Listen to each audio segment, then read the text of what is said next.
జై శ్రీరామ్. అందరికీ నమస్కారం. ఉదయాన్నే లేచి మొబైల్ ఫోన్లు చూసే వాళ్ళ కోసమే ఈ వీడియో. మీరు మొబైల్ ఫోన్లు చూడకండి. మీరు విద్యార్థులైనా లేదా వృద్ధులైనా లేదంటే సంసార బాధలో ఇరుక్కున్న వాళ్ళైనా సరే, ఇప్పుడు నేను చెప్పబోయే ఈ శ్లోకాన్ని ఉదయాన్నే లేచి చదవండి.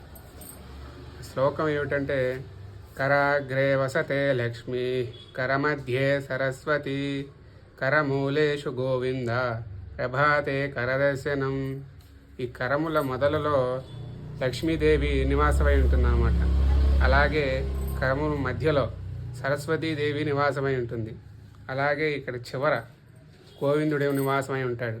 ఈ చేతులు అనేవి ఇలా చూసుకుంటూ ఈ యొక్క శ్లోకాన్ని చదివి వారిని స్మరించుకొని మన ఈ రోజుని మొదలు పెడితే ఇక ఆ రోజు తిరుగుండదు అనమాట.